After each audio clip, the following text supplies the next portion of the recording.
Okay, we can make a start in a minute then, because I think Doug's is running late. He's just I think he told Rich, and he's just sent me a text message as well.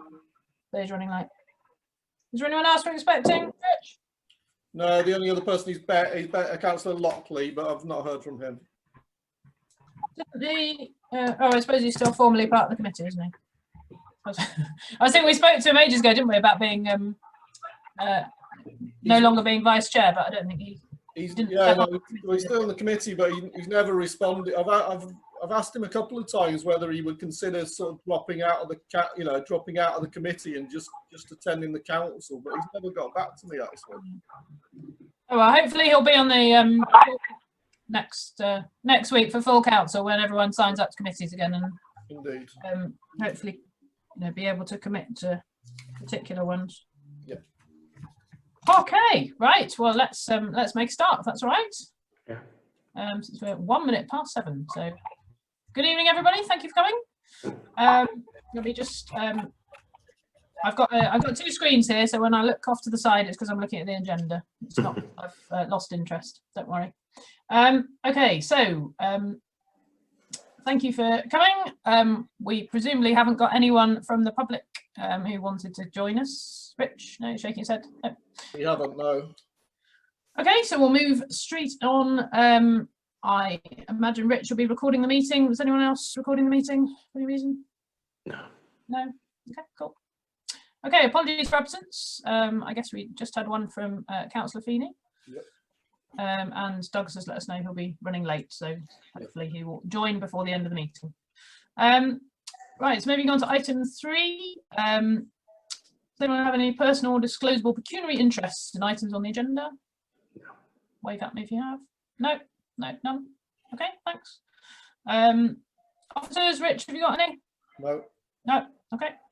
Any written requests for new DPIs? No. Nope. I'm going to fall off my chair when someone actually has a comment for that one.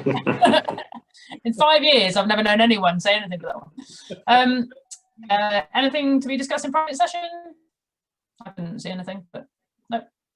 Okay, right. So the first substantive item, number 7, confirm the minutes of the previous committee meeting, which was way back in February time.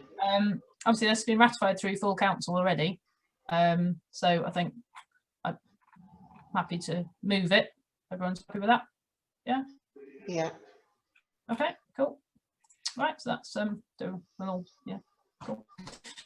Okay, right, moving on to number 8, events and publicity. This is more just to be aware of, as we all know, because of COVID-19, lots of the events associated with Tour de Yorkshire and VE Day had to be cancelled.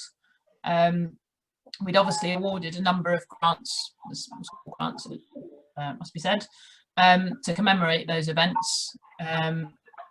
We decided that it wasn't really appropriate to ask for the money back, since some of them may have purchased materials or booked venues, or indeed some organisations arranged other things like remote tea parties, for example, like the WI and Home First did. So we've advised them that they should use it for suitable future events that they're organising. So we'll have to see. I mean, for example, if Tour de Yorkshire comes back next year, which hopefully it will, but who knows, then I suppose that's the moment when we might say to the schools that we gave grants, have you still got the materials that you used last time, and can we make use of those? Or can they make use of those to celebrate? Okay, so I don't think, has anyone got anything else they want to say about that? No? Yeah. All right. So just a note, wreaths for Remembrance Day services have been delivered to the council office for collection nearer the time. I'm not sure what arrangements will be for Remembrance Day, but I don't think any of us can foresee what life will be like in another 5 weeks' time. So we'll just have to, well, no more than 5 weeks actually, nearly 2 months away, isn't it, Remembrance? But the wreaths are there, and I would have thought there'll be some means of us placing them, even if it's not with services. So we'll just have to watch this space. Just for interest, Rich, are the wreaths dated normally? Do they have the date? We don't. Okay. I just wondered if there was to be some cancellation of any laying of wreaths, then would they just be kept for the next year? I don't really know. Anyway, we'll see. I imagine there'll be a lead taken by Kurt Lees and others anyway on how we handle remembrance. Yeah. Sorry, I'm wondering whether Doug's is signing in under the Home Valley account because he's telling me that I've signed out. Cool. You're still talking to us, so that's good. Yeah, I know that. Yeah. Right. Okay. Well, let's hope that nothing happens because it's telling me I've been signed out. Okay. All right. Well, let us know if you suddenly can't hear us or whatever. Yeah. Okay. So we'll just move on and we'll pick up what happens with Remembrance Day at the time. Okay. So point 9. This is about signs and information. If you recall, we had 3 asset transfer plaques that basically said that the home for Civic Hall and the public toilets have been taken on by the parish council, and the dates were identified, so that we had basically clearly our logo on the assets that we, those big assets that we own, community assets. So they're currently being crafted and should be ready to be installed very soon. And then we have, so I think, Rich, is it right? We've got 2 which will come straight away, and then obviously Honley Library will come once we've got a date because the transfer's happened. That's right, yes. Brilliant. Okay. And is John Ford sort of, he's able to put them up, presumably? Well, I haven't discussed it with him, to be honest, but I'm speaking to him tomorrow about the water fountain thing, so I'll mention it then. Okay, well. Because I think it's something, once they go up, it's worth us getting some, a nice photo of each one, and it's the sort of thing we can put in our Home Valley Review article and on our website as well, I would have thought. Yeah. Nice to finally get those up. Okay, so moving on to number 10, council notice boards. Consider a mock-up of information to be displayed on council notice boards, and this was about specifically the notice boards outside the Civic Hall, wasn't it? But whether we may want to have other notice boards, possibly one in Honley was also talked about, I think, a while ago. Anyway, Rich, from our conversation earlier, it sounds as if you've been thinking about what the mock-up could have on it. Yeah. Well, I've been, obviously I had the board we were talking about using for Honley here, so I've just been messing around with that, which hopefully I'll be able to show you. Doug's is just connecting, I think. Yeah. So, Doug's, assuming you can hear us, we're just on item 10, council notice boards.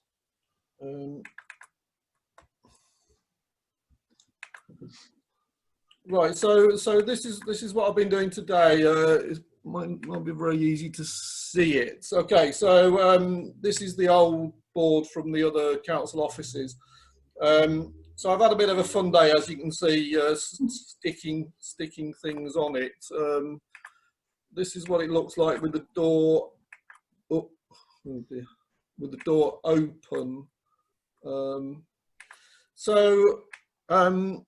Top left. So basically, what it is, what I've tried to do is basically the black stuff is kind of stuck there permanently forever, and then the idea is that the other stuff kind of drops in when you need it, really. So at the top left, I've just basically just put the council news bit from the Home Valley Review, and we can put other bits of news there as they arrive. On the right hand side, I did this map thing, which I'll show you. That's not it.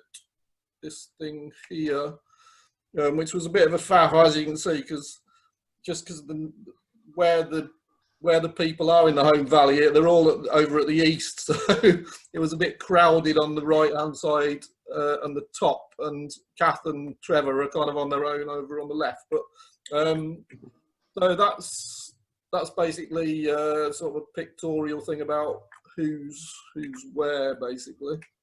You can probably shuffle. I know it's probably Rich, I was just going to say it's probably been a headache to do, but I think you could shuffle the arrows around the anti-clockwise and give you more space. Like the upper thumb ones could move to the top left side. You see what I mean? That would give you more space. Yeah. Just so we don't have lines going over the top of Home Valley Civil Parish, that's all. Yeah, well, I see what you mean. Yeah. Okay. So you could sort of, if you shuffle so that nothing covers where it says Home Valley Civil Parish, that might help. But I think it's a really good idea having that. And then obviously on the left-hand side is just the calendar of meetings for this current year, and then there's the Zoom link to this meeting is here. So that's the. I did this as the Honley one, so I just put a welcome to Honley thing at the bottom of the board. I'm struggling with this a bit, sorry. And then at the bottom, just in the black at the bottom is just bits about the council, about Liz, email address, website, phone number, address. And then this bit above where it says this month's insight into the council, that was just a bit of blank space I had where I thought that I could just put anything that came up that might be of interest at that moment in time. So basically the idea is to just be able to slot things in and out as is needed. This notice board is the same size as the one downstairs, so it should more or less, if we decide to go with something like this, it will just slot in a similar kind of way, really. So that's how I spent my day, really. Don't know what people think. Looks good, I think, Reg. Yeah. Mm. I think You've done a lot of work, Rich. Mm. Well, yeah, I've been here for a few hours today doing it. Yeah. Yeah, I think you've done a really good job. The only thing I'd say, just to make it look, I mean, obviously you're doing a mock-up, but it may be worth getting a piece of green fabric or something for the back, so that then if you've got any gaps between things, it looks tidy. Yeah, I mean that I suppose is the next thing about what we do with how we, because I was half thinking about whether we go with like a Velcro-y, with like a cloth kind of backing to it where we stick stuff on with Velcro, or where you just paint it and stick it on as it is now. Have you pinned it on now? Is that what at the moment it's just blue tacked on. Okay. But is it a pin board though? Because it looks like there's holes in it. It is, but it's not like a cork board type thing. It's just a kind of a, it's just plywood or something. Wood, really. Yeah. I mean, we could just. The idea was to just laminate all the black stuff, find some means of attaching that, and then go from there. Yeah. And see. What you could do rather than felt, because I know felt and Velcro works quite well. I've used that on notice boards before, but it is a bit of a faff, because then you have to have every thing you stick on, you have to then get the Velcro in the corners and line it up, and it's awkward to pull it. Because I had it for the neighbour display boards, the ones we'd borrowed from Fran were like that. But actually, it was quite, when you're reusing stuff, things tended to rip quite easily. Okay. But I think you could always just get some plain green, just paper, frankly, A3 paper or A4 paper, and just put it all around, or even wrapping paper, and just fill the back, and then it's just so that any spaces are consistent. Yeah. Or we just paint it.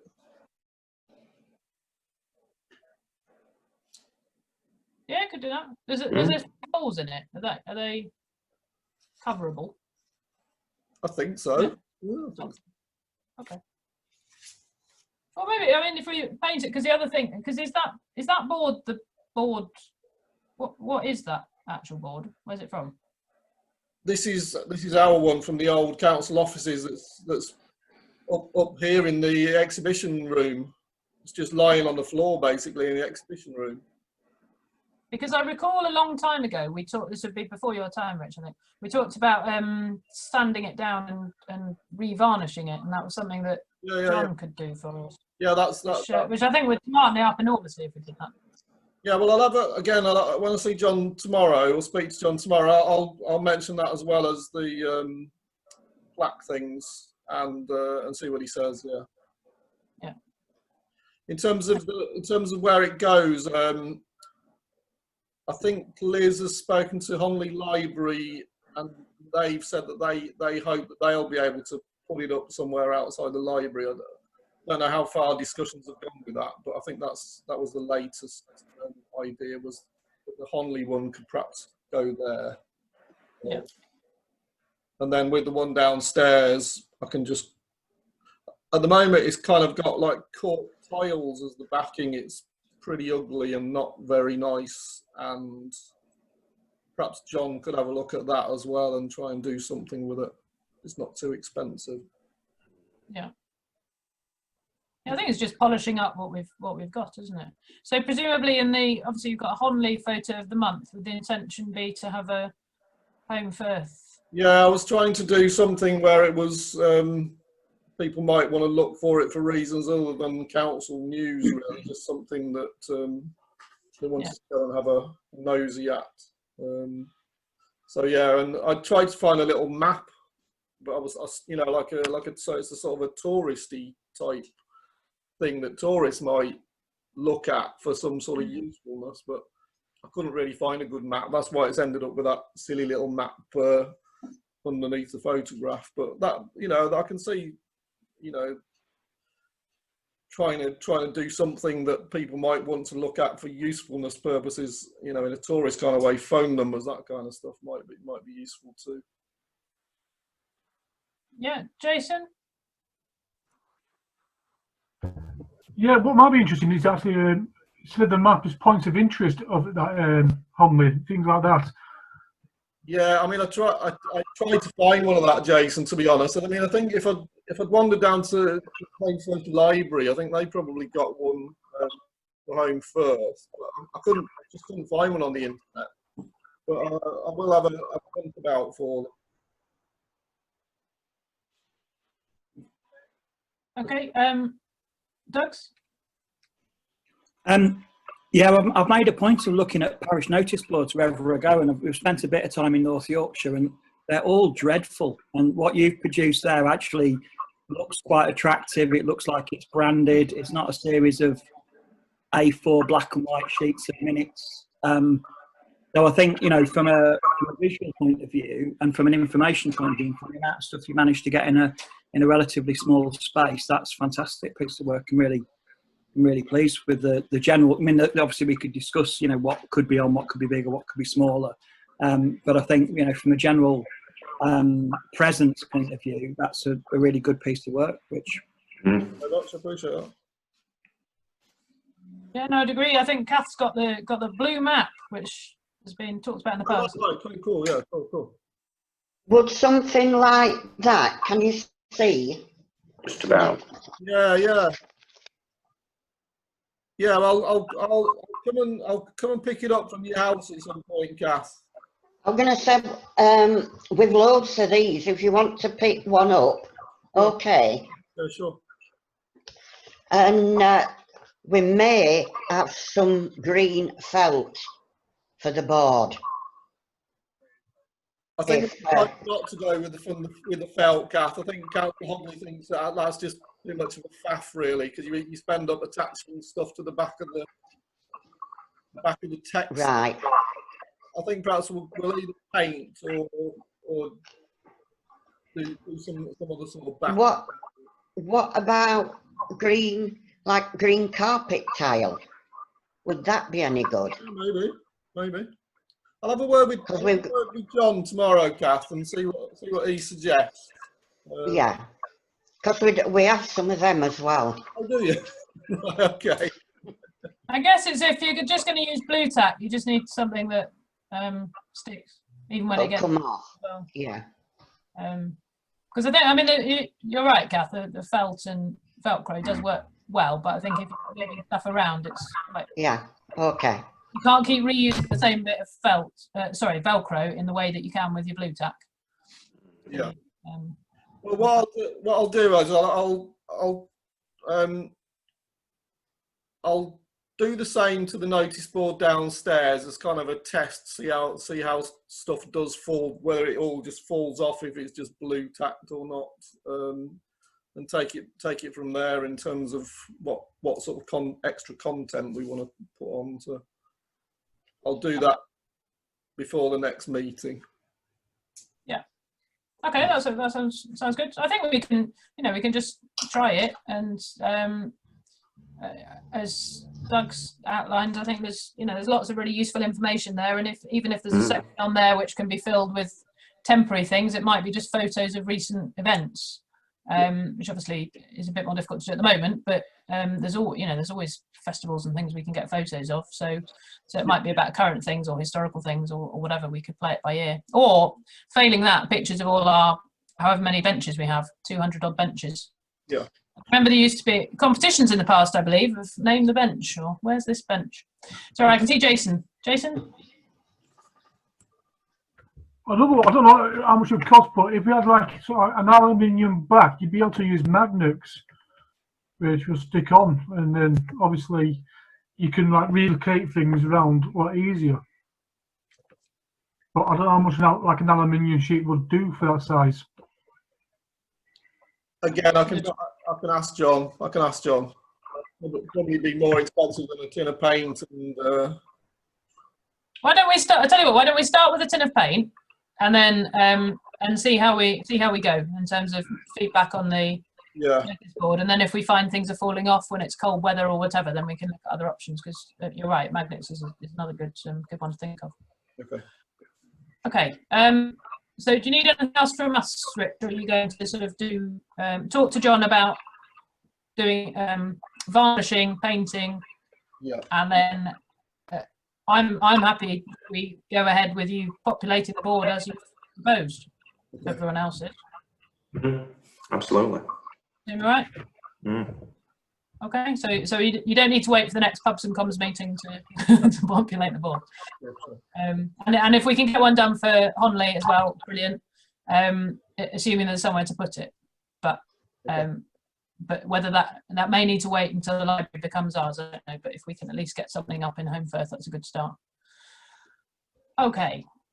Right, so we'll move on, if that's all right, to press coverage. So item 11. Right, there's various attachments which you've all got access to, which are basically the Home Valley Review articles from April, May, June, August, and then what should be coming up in September. I must admit I've seen April, May and June in physical form, but I haven't yet seen the August one. But I believe I do have some copies of August. okay. They do exist. And I think Kath said that they got hold of one from somewhere, didn't you, Kath? So they do, they do exist. Yeah. I don't think they've been as abundant as they would normally be. No. So in terms of the number of editions published, is it going to be slightly less for this year than last year? So, but they aren't charged. I did have a look through the payments record, and they're only charging us for the ones where we basically had a publication. We're not paying for every month, basically. Yeah. Okay, that's good. So I think, these have all been sort of, the content has generally been discussed by myself and Rich. Rich has drafted up articles. I've drafted up some articles. We put them together, and on the basis of what's been going on during this coronavirus period, covering grants we've given, other things that have been going on sort of across all the committees. It is proving a bit of a struggle now, to be honest. I must admit, it's proving quite hard finding new things to talk about, to be honest. We're kind of retreading old stuff, really, which is not a bad thing, but yeah, I think that's partly as a function of the council not being able to do a lot over the last couple of months. But I also think, I actually think it's quite a good discipline for the council to try and think about, well, what have we done that we need to publicise this month? Because there ought to be things that we're able to talk about, even if they're things that come up every year or come up in previous years. There should be things coming out of the different committees. And I think as we appoint sort of the new committees next week, I'd certainly encourage people on those committees to think about any decisions or suggestions or consultations or whatever that would benefit from going in the review. Because the articles in the review also go on our website. There's a link to, I think it's under newsletters on the homepage. So it's not fully dependent on people accessing the review in physical form, they can find that information on our website. Okay, so let's get back to the agenda. So then there's the, so obviously the one's coming up in September, then there was the annual report, which Can I say a brief word about the September one? Oh, sorry, yeah, September one. I think we sent them too much, but they basically put a couple of the articles in the main body of the paper. I presume the introduction to Michelle, and presumably the water bottle filling station. So they're not with council news. They're kind of separate news items. They're obviously trying to fill space themselves. Okay, so all the content's going in, is it? Yeah, but not all in the same place, basically. They tried to sell us another half page, and I said I can't really make that decision now. So so they just put it in for free, basically. Okay, well that's good. I think there's quite a lot of useful information there on the committees and meetings, and introducing Michelle, and also the water bottle filling station, which once it's installed, obviously there's the opportunity to get some good photos of that and a bit of publicity associated with that. Doug's, did you have your hand up? Yeah, it was just a question. I mean, yeah, I think the water fountain's a really good story. But we can't do it until we're convinced it's definitely going to be installed. So can we risk saying that without it being there? That's my question, really. Well, I mean, it's arriving tomorrow. It should be arriving tomorrow. I've basically said watch out for it. I've not said it's going to be in. I've said just watch out for it in the next couple of months. Yeah, okay, that's fine. Thanks. Okay, so happy to move on to the annual report one. Yeah. Got a very fetching picture of Trevor with his black tie on. His best bib and tucker. So there's... You can tell I haven't dressed him with his chain. Well, no, I didn't notice that until after Yeah. I felt a bit stupid afterwards. Yeah. He still looks smart. People won't notice, Kath. There he is in the background. I can see him behind you. Okay, so basically, I mean, it's like the annual reports of old. There's articles for each of the committees, and then the report of our budget. Oh, here we are. Rich is going to share the screen. A nice. So it sort of reflects all the different things that are going on across the year. I think it was really. And actually, I think the chairman of the committees did a really good job. I think it's a really good. There were some really good reports there. Yeah, seemed it. Did it work all right, Rich? I know you sort of reminded people of some of the key things that each committee had done, but did you have to do a lot of chasing for input? Was it not too bad? No, not. Okay, well that's great. Wasn't too bad at all, actually. No. Excellent. And I think one of the nice things about it as well is our section on grants, because again that shows quite a wide range. It reminds people that we support a wide range of different organisations and for different values. So it's a fair reflection of all the different things we've contributed towards, as well as all the activities that we've done. Okay, so if everyone's happy with that, we'll move on to the next item. Okay, so the next item is the parish website and Facebook. So to note changes to the parish council websites, Rich is going to let us know. Right, yeah, I can't remember what I was going to say about this, to be honest. Well, I suppose I've put a few extra links in, like I've linked to the Zoom, our account on the YouTube page. I've done a link to there from the homepage of the website. What was the other thing I was going to say?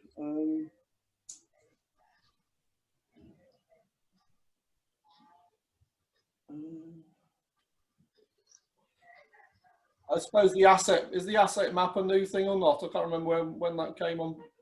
Fairly new, yeah. It's been new since our last Pubs and Commons meeting.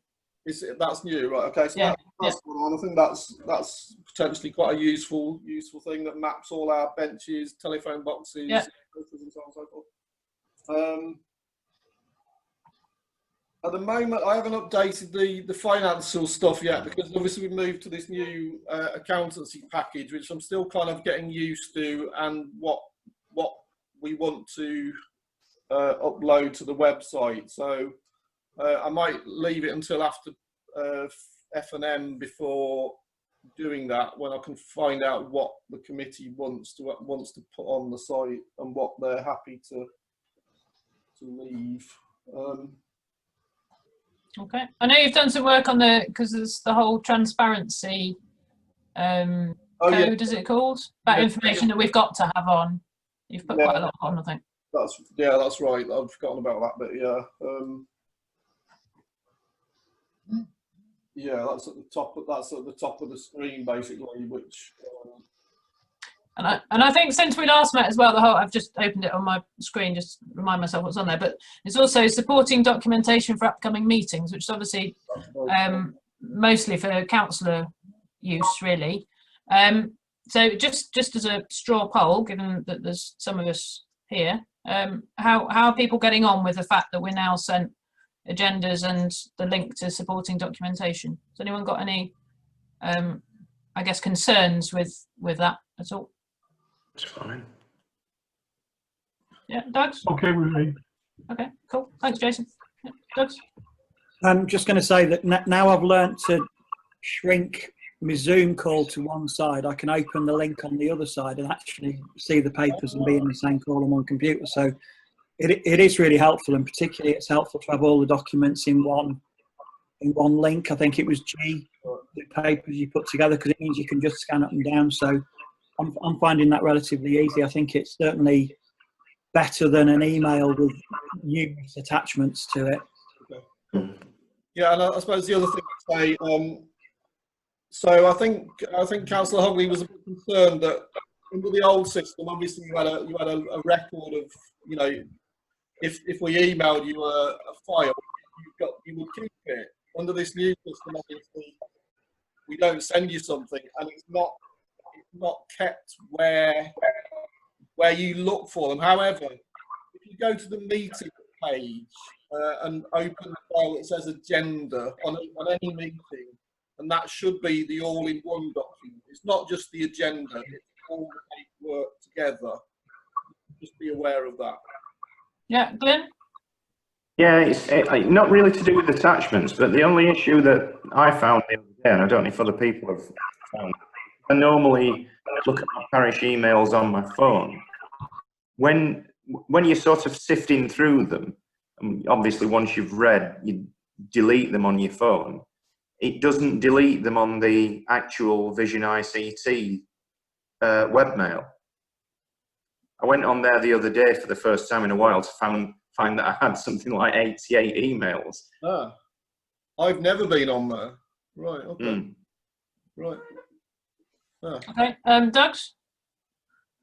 It was just a question if we'd ever got confidential items that you obviously we wouldn't want to put on the web. How would the deputy clerk distribute confidential papers to councillors? Is that ever an issue? I'm assuming it could be in the future. I don't know. You know, I'm assuming there's some matters we want to hear in private. Yeah, we'd obviously have to think of the workaround and not put them on the public page. I suppose that would be an email, or we find a way of, you know, like a part of the website with a, you know, with a code or something. I think we'd probably just email it. Okay. Yeah, I think that would have to be done as an email attachment. You're right. If there was a confidential, I don't know, staffing matter or something like that, then you wouldn't expect it to appear in the papers on the website. So I suppose we just have to cross that bridge when we come to it. But it would be the things that were considered in private session, perhaps.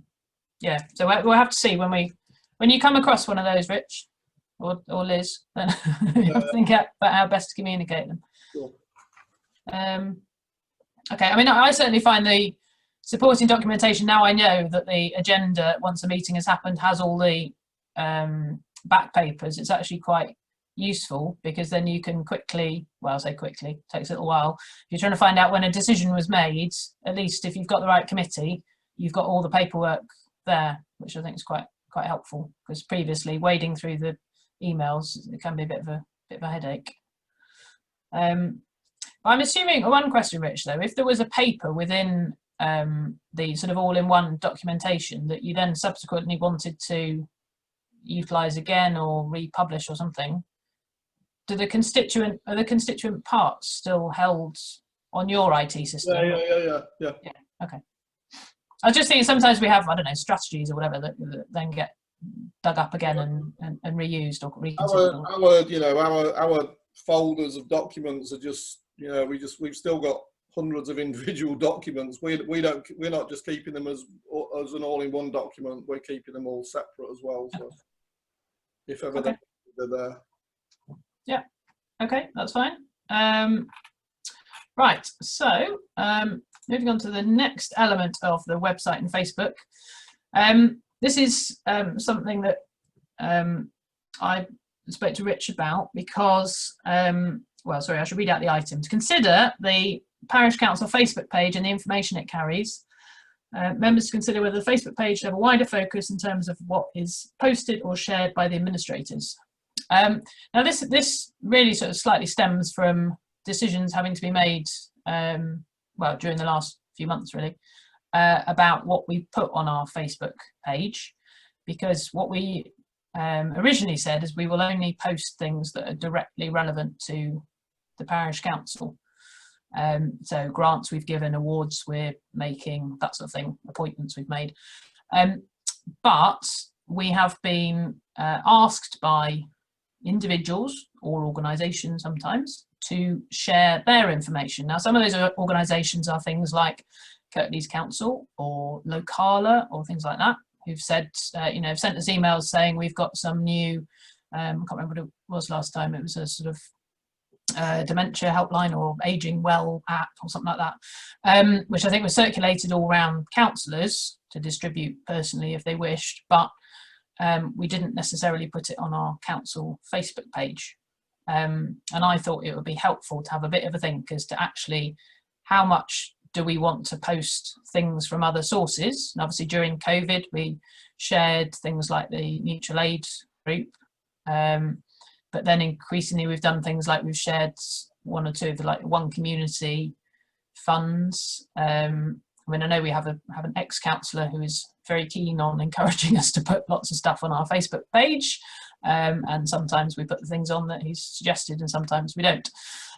So I wanted us to have a bit of a chat about whether we wanted to just keep it tight to things that were directly within our control, or whether we wanted to broaden it to cover, say, our local authority partners and local healthcare providers, for example, or whether we wanted to broaden it to everything from the festivals we support to the local events that are going on. Because there's two things to think about: whether we're the most appropriate people to share that information, whether it's helpful, or whether actually it just duplicates other sources of information in the valley, and thirdly, the amount of time that it takes for someone, which should usually be Rich, to distribute that information and making sure he doesn't become a spending every day putting out new messages. So I'll open it up. Does anyone have a view?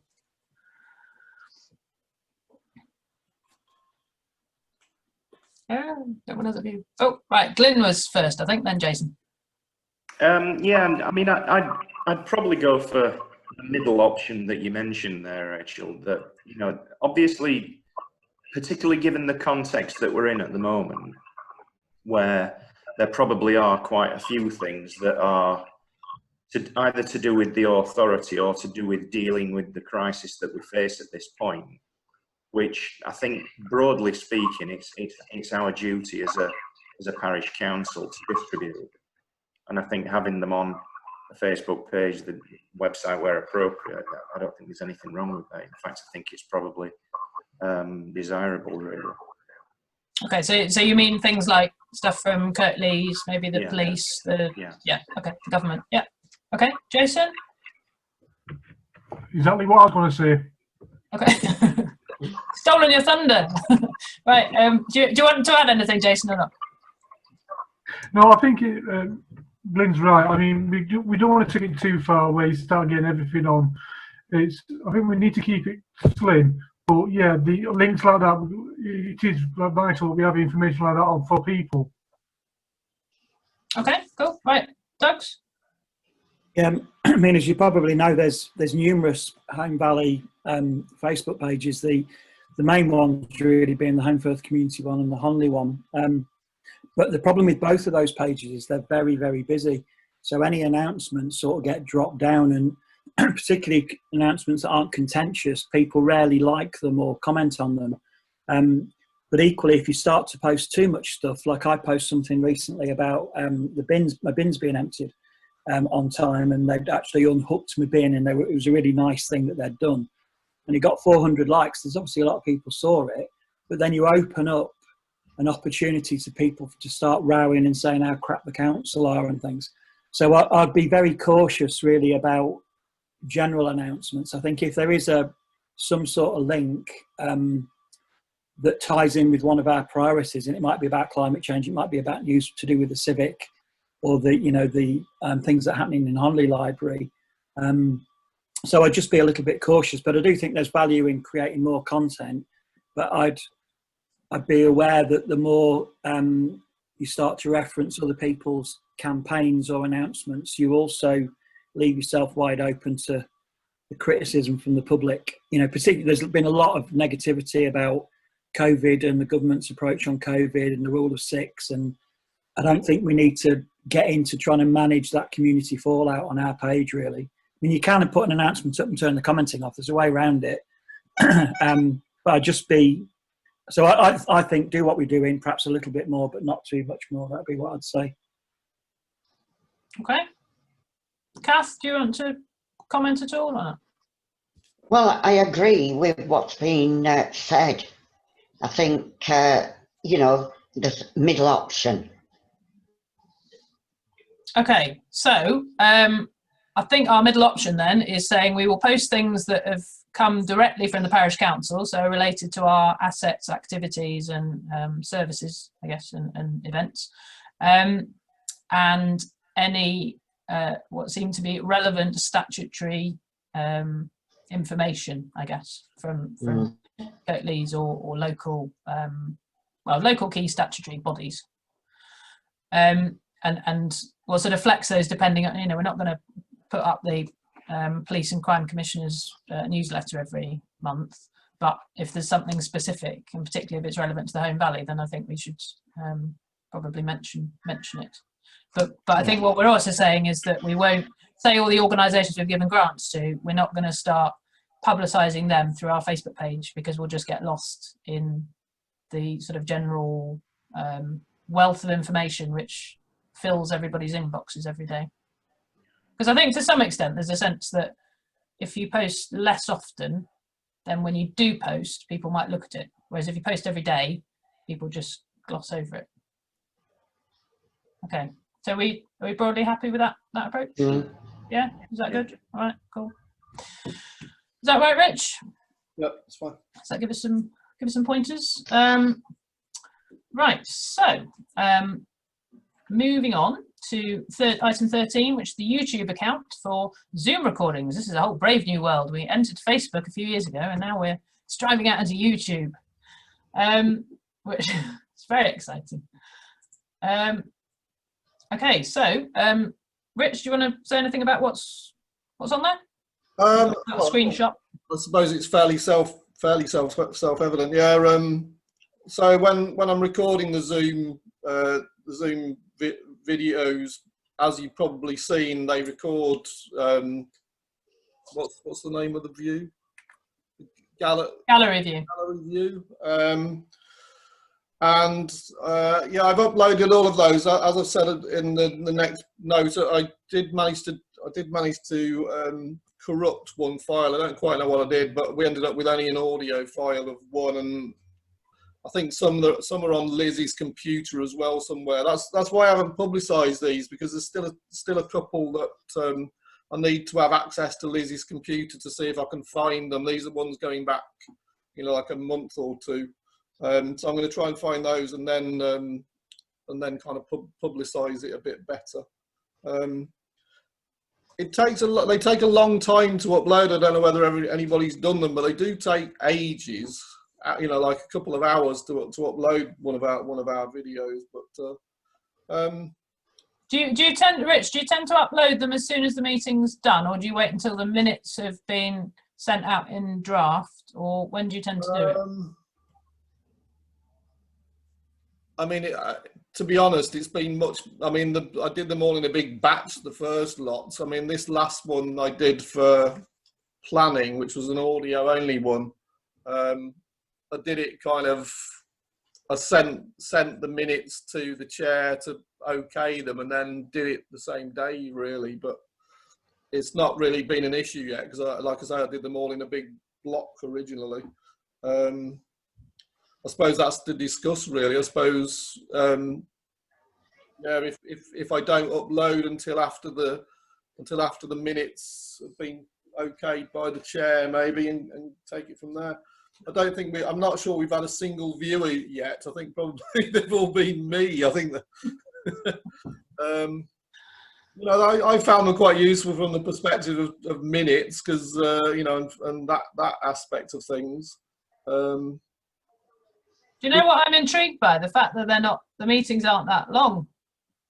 It's quite, you know, which is a good thing. It means people are being more concise on Zoom than perhaps they are in person.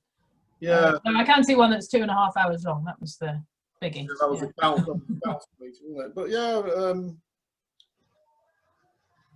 I guess I would suggest that the minutes go out in draft and are okayed by the chair prior to the video going out. Only because if there's any points of debate, obviously the video shows what people talked about, so that can't be challenged, but at least the chair is prepared for, because obviously there is the potential for people to watch these, clearly, that's why we're putting them up there. But just if people wanted to question things as members of the public, it would be difficult if the chair didn't feel that they had the minute, you know, if there was some writing in the minutes that they I don't know, had questions about. I just feel it sort of means that the chair of the committee will be in a more knowledgeable position if they've already okayed the draft minutes prior to it being released. Okay. Is everyone all right with that? Yeah. Mm. Cool. Okay. And I'm assuming, just looking at the screenshot, presumably, I mean, I haven't looked at the real page, so apologies for that, Rich, but are they all kind of sorted in just date order, or are they grouped by committees, or? I mean, they are listed as individual committees, so you can, I think probably they just go on in date order, but you can look at them in terms of all the planning ones together if you want. I've set up playlists. Oh dear, playlists, like a planning playlist and all the other playlists. But yeah, good luck with that. Yeah. Okay, and presumably it links. Is there a?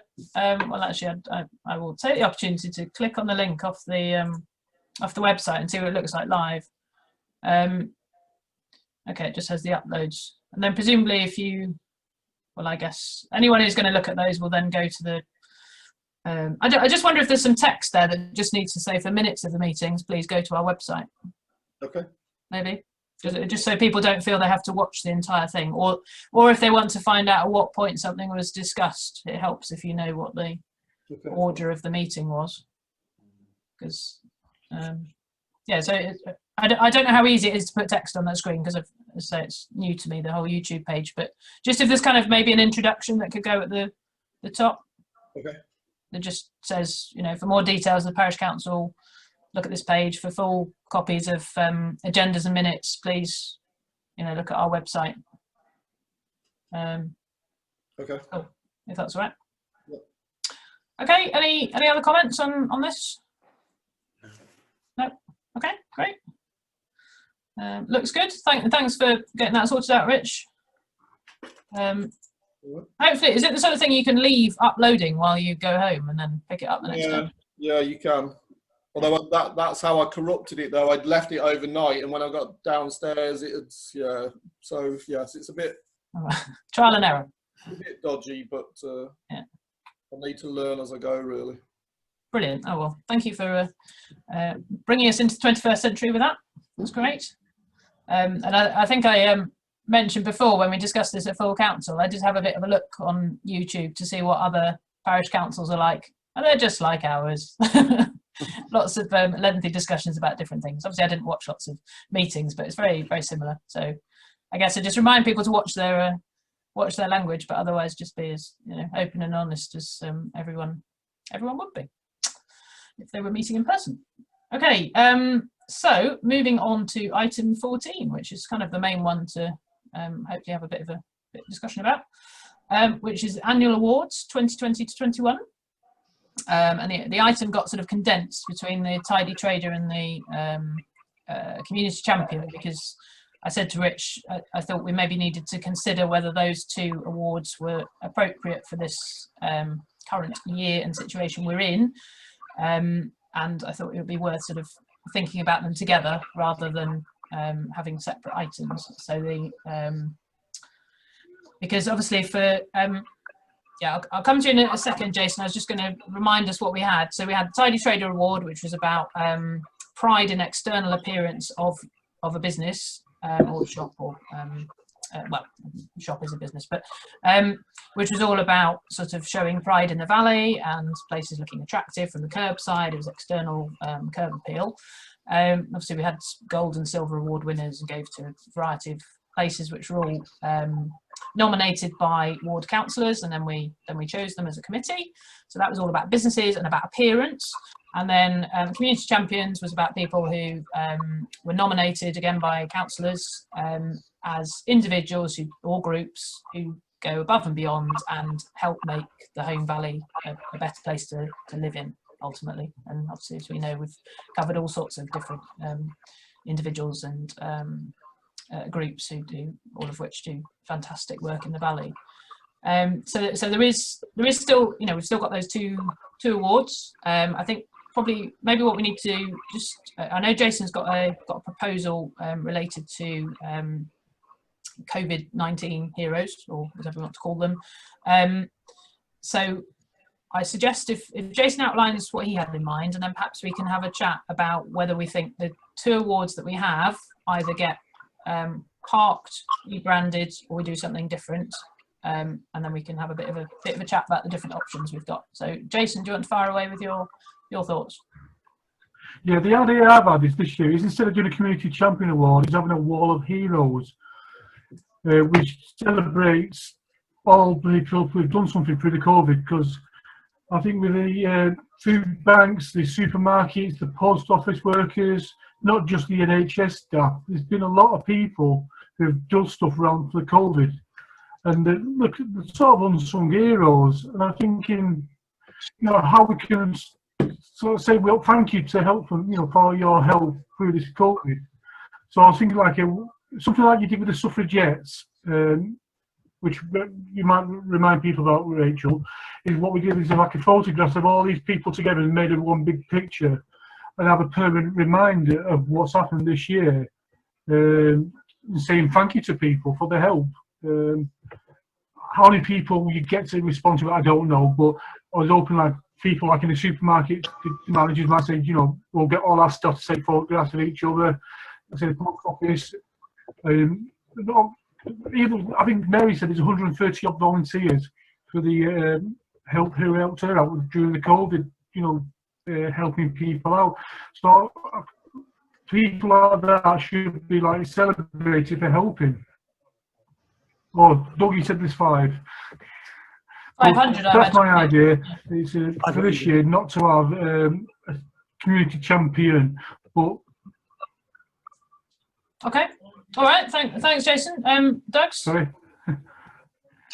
Yeah, just to follow up on that, I mean, I think it's going to be difficult to do something this year that probably doesn't take account of the COVID issue. The challenge you're going to have, and this has already played out once already on Facebook, somebody had offered to buy a meal for people at the vineyard for who'd been a hero, and do you go down the line of the people who are paid to do things like the NHS staff? Do you, as soon as you include all the delivery drivers, the bin workers, our COVID volunteers themselves, we had like 500 people register, 300 people actually did something. So to do anything for anybody individually, you'd end up with a very big long list. The Wall of Fame idea is potentially doable, although that would probably become quite another big task. I just think this, because the impact of this year has been such an unusual year, it'd be difficult to do what we normally do. And I don't know. When I saw this was on the agenda, I just thought, either we leave it and don't do anything this year because it's been such an unusual year, or we do something generic for a much bigger group of people. But I think if you start to name one person, then other people are going to get upset on the COVID thing, because there's been so many that have done things, some paid, some unpaid, some businesses that have gone the extra mile, some that haven't. I just think it's quite a difficult one, Rachel. So I'm less sure what we could do that would be of much value. And it also, you can't really gather people, or we can't do the handover, the celebration, the handshaking, all of those things. That's the other challenge, really, because that's part of the idea of a nomination, isn't it? That you come together, they do a speech at the full council, and again, we'd have to do that in a very different way. So I'm not really giving any answers, just raising challenges. Yeah. Okay. Thanks, Doug. Glenn. Yeah, and just to back up what Doug is saying, really, I totally agree with that. There's been so many people involved in the COVID outbreak, crisis, etc., that has utterly dominated the year and dominated the community calendar, that it would be really difficult. I mean, there may even be some cases of inverted commas heroism that we're unaware of. So, it's a danger of people feeling that, accusations of favourites or people missing out and things like that. It might be an idea to both as a sort of blanket celebration, but also by way of sort of motivating and maintaining a sort of positive outlook, to give the community award to the community this year, for the collective effort against COVID. And maybe you could have some honourable mentions, like Doug's mutual aid group and the role that the techs played and everything like that. But the community gets the award. Okay. Yeah. Kath, have you got any thoughts on? Well, I tend to agree with Doug, what he's just said. There's such a lot of people. I just don't know how we could do it at all. And like, it might, if we don't mention somebody, they might, I honestly don't know how we can do it this year. But like Glyn said,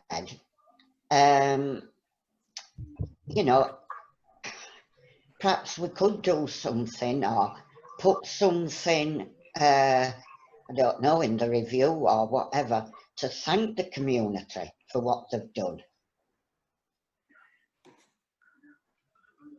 Okay. Yeah, Jason. Yeah, but what I was not thinking of is not thanking individuals. It was like individuals putting photographs in to create a big collage, basically, at the end of the day. But it's like a permanent reminder of what people, like of how big the community is and who helped out. We could, for example, say like we could put a limit on saying the first 1,000 people come along. That's it. So there's no favoritism. It's just whatever you do.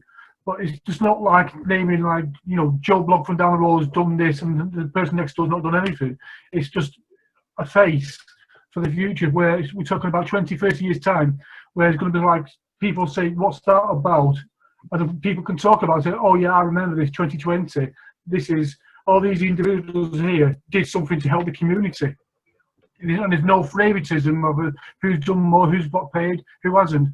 Because I think I know NHS people got paid, post office were paid, but they still kept the lifeline going to people working. And I think some sort of commemorative celebration of what people have achieved over a crisis like we did with the World Wars. You know, there was things that they did people to celebrate what, you know, what people should achieve, and that's what my idea was, more of a celebration of what people have achieved all this COVID. Okay, Kath? Just going back to Jason, do you think these people would come forward? Because most of these people don't think they're heroes. You know, so I can't see many people coming forward. I mean, I certainly won't come forward thinking I were a hero, because I'm just like anybody else. And I think most people think like that. Any comment on that? Yeah, I think there's a lot of truth in that, Kath. I think, I mean, it's a classic thing, isn't it? Unsung heroes sort of need to be nominated by someone else. I mean, I can understand where you're coming from, Jason. I suppose one of the things I'm a bit nervous about is I'm not confident we've come out the other side, really. So, I mean, I do think 2020 will obviously be remembered for a long time, but I almost feel we need to wait until we can genuinely see the light at the end of the tunnel and reflect on, you know, how the community has had to change as a consequence. I mean, I know it feels, I mean, part of it feels like a bit of a cop-out that we just can't, feels like we can't celebrate anything. And I know it's really nice to have positive things to focus on, but then part of me sort of thinks, well, this winter is undoubtedly going to be challenging, and actually, you know, is there anything we could think, sort of in the summer months, life isn't so bad, but I can't help thinking about January, if we're still in the situation we're in now, or potentially worse or slightly better, hopefully, everyone's going to be all a bit downbeat, and therefore you start thinking, well, is there anything we can do there to celebrate people? But because just sorry, Doug, so I'll come to you in a second. Because I'm thinking, like, Tidy Trader, I don't think it's appropriate to do this year, because frankly, it's all about businesses surviving, and what they look like from outside is incidental.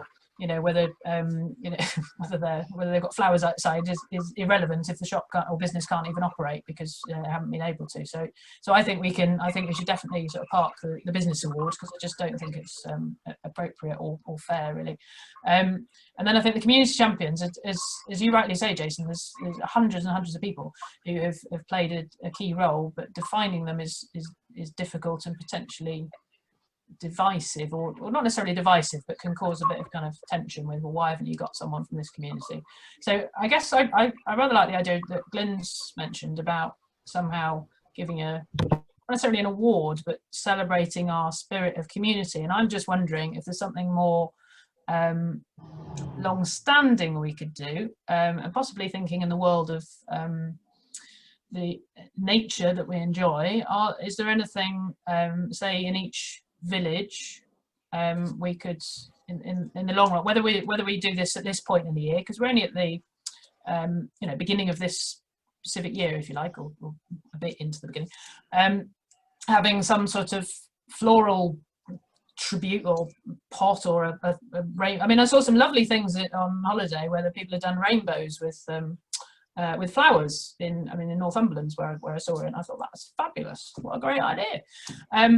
And I sort of wonder if there's something we could have in each village. I'm not necessarily saying a floral tribute, but just something that sort of says thank you to the Home Valley community, and remind people they're part of the whole community, and if people want to feel thanked by it, then they can do, and if they're not bothered, then they're not bothered. I don't know, I've sort of just thought of that just now. But and sorry, the other thing I'd say, on the back of the suffragette poster, it was very challenging to get people to take part. So I share some of Kath's concerns. It's not impossible, but it may be difficult to get people to send the numbers of pictures that we really want to reflect the level of community participation. Doug's. Yeah, I mean, my head's just spinning about similar sort of almost community art type projects, because you could have a sort of tree of thanks where we plant some trees and people write out labels saying thank you to so and so for doing this, and people hang. But the weather's going to be against us. It's going to be a bit wet and miserable. I know they've done something very similar in the centre of town as a temporary sculpture that's been made by various community artists have done projects. But commissioning that type of stuff and getting it sorted, as you know, with the suffragette thing, it's quite a long process. And then you've got to try and get the interaction, and again with social distancing, all of that becomes quite difficult. I think the idea of a flower bed, if the council let us take over a flower bed in the park in Holmfirth and maybe one in Honley, that might be more achievable. But you want something with a fixed budget somebody can be commissioned to do, and as you know, a simple planting scheme or a number of trees. But if you get trees, you've got to it's the right time to plant trees, but at the end of the day, it'll just look like a tree. And I should commission plaques underneath it that says, you know, this is the thank you to the community for COVID tree. But it feels like we're not going to resolve anything very creative in the remaining time we've got this evening. But I think to market in some different way. But it seems to be that we're heading towards not using the trophies we've already got made for the annual awards this year. Jason? Yeah, I was just thinking, rather than trees and flowers, is maybe something more of a permanent reminder, like a sculpture, or even like something what the Dennis could do to, you know, like a permanent fixture where we have one in Honley, one in Holmfirth, where it's a permanent reminder as such, but we can have like certain dates on it where it started and finished and things like that, as more of a permanent reminder, possibly than flowers and trees. Because the problem is, if you put flowers or trees, the upkeep of them, something like that, it's a one-off cost and it'll be there forever. And it'll be literally a permanent reminder. Okay, Glenn?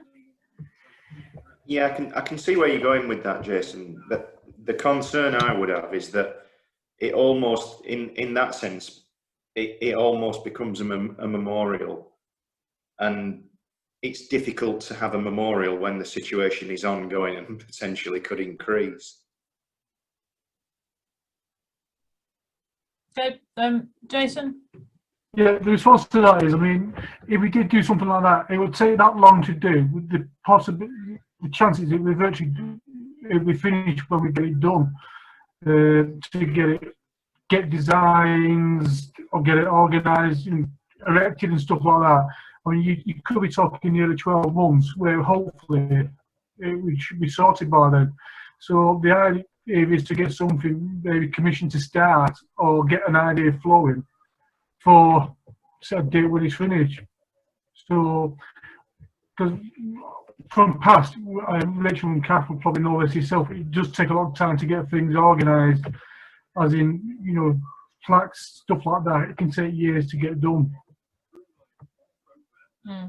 That's very true. I mean, I suppose I instinctively prefer the idea of some sort of living memorial. Not, I know what you're saying about flowers, because they'll just disappear, but so they only last for that short period of time. But I do wonder about something. I mean, it's a bit like when you plant daffodils in the verge. There's something new life and kind of hopeful about it, so that every spring you think, yay, there is sunshine at the end.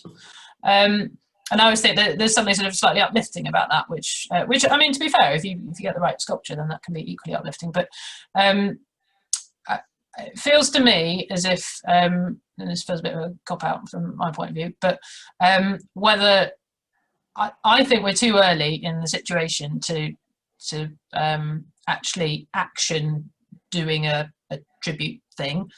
But I think we could start thinking more about some ideas of something that might seem appropriate, be it a sculpture and what sort of thing that might look like. I mean, a rainbow seems to be the symbol of everything, but it's not to say that it needs to be that. But I think we've got kind of the seed of an idea, be it a living sculpture or a real sculpture, something that will remember this period, and also by basically putting it up, be it in Holmfirth and Honley, or be it potentially in more of the villages, is a point of reminding people that this period of time was very tough in years to come. But because we haven't come out the other end, I personally, I don't feel we have to rush to decide what we're going to do now. I think we should reflect and try and all think about ideas that we've got, and maybe talk to other people, friends or family or whatever, and say, what would you like to see, maybe. And then when we meet at our next meeting, we can obviously reflect where we are in the COVID crisis at that point and decide if there's something we then want to do in the kind of spring of, because our next meeting is, hang on, just look at my wall planner thing. I don't know, when is our next meeting? I haven't got the next page. When's our next Pubs and Commons, Rich? 15th of February. Wowzers, that's a long way away. Seems to be, yeah. Okay, that's quite a long way away. Although I suppose the thing is that realistically by February, we should have a better grasp of what the scale of impact has been on our community and the world, really. And I think we're still within our financial year at that point. So I personally think it's okay for us to say, well, actually, we don't think it's appropriate to do awards at this stage. We do want to, I think we should log the fact that we want to do something to remember this period and the hard work that's been done in our community. And we will, at our next meeting, decide how best to do that. Because clearly, to some extent, if, say, in February time, all restrictions are off and everyone can get together, potentially we can organise some, community events if we wanted to. But we're obviously not in that place at the moment, so it's a bit difficult to know what we can successfully do. Because it would be nice to just, even if it's just some entertainment that we put on in various village centres or whatever. Has anybody mentioned a plaque, perhaps for own person only? Something on a plaque. That's sort of what's with the sculpture or a sort of plaque type thing. What do you say that? A plaque you can put on a wall, or because there would be somewhere to put a plaque. Yeah, I mean, to be honest, another thing we could think about, which we would know by February time, because I don't think in advance of February we're going to be back to normality. But it might be that we have a big, put loads of, I don't know. Well, it depends if we want something permanent, and there's a mixture of those things, or whether we have a bit of kind of paying for bunting and flags in all the round town centres or village centres, even if it's saying thank you and they're all rainbow. I don't know, rainbow banners. I think there's lots of things we can think about, but it depends. I think it depends where we are at that stage. So Jason, I think you're quite right. We do need to celebrate all the work that's been done in the community, but I don't feel we should decide on a proposal tonight because it feels too early. So is everyone all right with that? So we agree the principle, but not on the fab. Thank you. Okay, so does anyone have any other comments they want to mention under that item? Oh, Doug's has got one. It's not really about that item. It's more about the fact that by only having 4 meetings a year, it does really limit how reactive we can be. I think what we might need to do, certainly for something like this, when we get to February, we might have to set up a subgroup to look into it, with a budget or something. It just feels like with a lot of the parish subcommittees, this is probably more a comment for the new chair, really. But it does make it operationally quite difficult if you're only meeting once every 3 months. And particularly for something like this where we've got like monthly news to go into so I just think it's a challenge for all the committees, but particularly for us when we're trying to get 12-month comms sorted out and we're only meeting once a quarter. Okay, yeah, I think that's true. Right, yeah. I think we have had subcommittees before. If we've been doing events, for something, we have had a subcommittee, haven't we, Jason? Yeah. Yeah, we have for things like we did a 90th birthday party in the Valley. We had a subgroup that organised that. So I think you're quite right though, Doug, because what we don't want to find is it's only kind of the week before we meet in February that people start thinking about it. So I think maybe I'm wondering how best to do this. It's almost like something at the end of this year, sort of in December, at least the members of the Pubs and Commons Committee at least need to start thinking about, well, what are the different options on the table, so that they can have been thought about a bit, possibly some indicative costs worked out, so that then a decision can be made in that February meeting, unless of course we're all stuck inside again, which hopefully won't be. Okay, so I guess Rich, can you put a note in your diary to just remember this in sort of early December, that it's something that needs to be mused about, and I will try and put a note in my head as well. Yeah, I mean, there's no reason why we couldn't have another meeting. I think the clerk's problems is fitting all these meetings into the calendar. But if we wanted to go a different day for one meeting, I mean, it's not the end of the world if people are able to fit a different day in, for example. Well, I think it's as much about coming up with some idea, people giving some real thought to some ideas, which can then don't necessarily need a meeting to review some ideas, but then the committee at least has some substantive things to think about. I think that's probably the key thing, because I mean meetings generally progress more smoothly when there's proposals on the table that then people can say, yeah, we want to do that one rather than that one. And obviously for this, because it's such an emerging picture, I think we've Jason's come up with a proposal, and then that's great because it's given us something to hook off, but then we've all come up with ideas just on the hoof now, so it's sort of giving some further thought to that.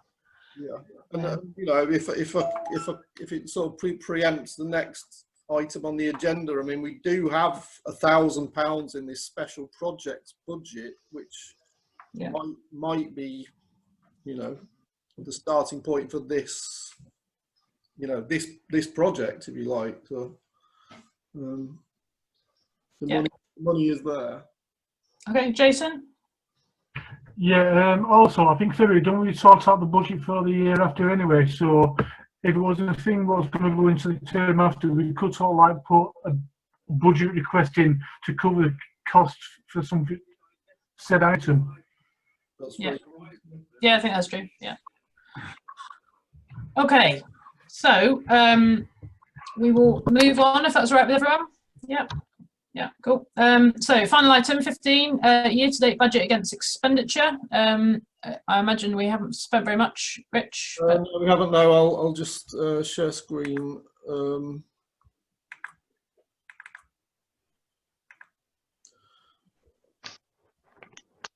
We've still got quite a lot of money left. I mean, the only thing we've been spending really is news, on the newspaper articles, but we've even been spending less of that than we would normally. We're probably website and media. We would probably spend up to that budget, but obviously we've got the awards that we will no longer be spending. We've got this £1,000 in special projects as well. Yeah. As you can see, we've spent under 3,000 of 9,500. So we're halfway through the year and we've spent under a third of the budget. So just bear that in mind, I suppose. Okay, and I think that I mean it's good and not surprising that we're underspending, but I suppose we just need to be mindful that it's not because we've decided that certain things aren't worth doing in future years. It's just because of the circumstances of this one. Indeed. Just conscious that sometimes budgets sort of roll over to the next year, and you say, "Oh well, we won't bother with awards and things like that." Okay, right. Does anyone have any comments or questions on those to ask Rich? No. Okay, I think that is the end of the agenda. So just before I close the meeting, Rich, was there anything else you needed to? I don't think so. No. Okay, just to mention for the next, when you were saying we were quite short of content for some of the articles, I'll just well, depending how things go at full council next week, I'll just make sure I mention to committees that, assuming it's me that's making that statement, I'll mention to committees that they need to try and keep you abreast, Rich, of any things that are worth publicising and talking about. Yeah, Jason? Yeah, an article of the idea is introducing the chairmen to each committee anyway as a news article, so Yeah. maybe that's something that could fill some space. True, yeah. Yeah, that's a good one. Yeah, yeah, good idea. Actually, one thing, Rich, as well, just sorry, bouncing back to the website originally, I was just thinking the little pictures, it just jumped out at me, the little pictures around the map. Some people look, well, let's just say some of us have aged a little since our previous pictures. I just wonder if it's worth, particularly when people have new, I don't know, COVID haircuts or beards or whatever, it might be worth just sending everybody an email just to say, if you wish to have a more up-to-date picture of yourself on the website. I mean, it's up to councillors, I guess, if they want to be seen how they were 10 years ago, then I guess there's nothing to stop them doing so. But it's quite nice. If people are aware that it's on a notice board, people may want to have a more recent photograph of themselves. Jason? I don't know if you can do. Could you take photographs via Zoom? Well, I think most of the feeds are not. I wouldn't. Your feed, for instance, Jason, is not good. It wouldn't come across very well on if I took a screenshot of you now. I don't think that would work. We'll just leave it up to the council to make the decision themselves, I think. Yeah. I think it's just reminding people that now that you can say that at this meeting we've agreed that the pictures would go on the notice board, and therefore if people wish to update their pictures, now is a good opportunity to do it. I think that's probably the way to phrase it, isn't it? Because I mean, as I say, it's up to people how they want to be seen. Okay, right. Shall I bring the meeting to a close? Yeah, everyone happy? All right, thank you for attending. Thanks for Thank you. taking part. All right, see you all soon. Bye. Yes, bye. Bye. Bye.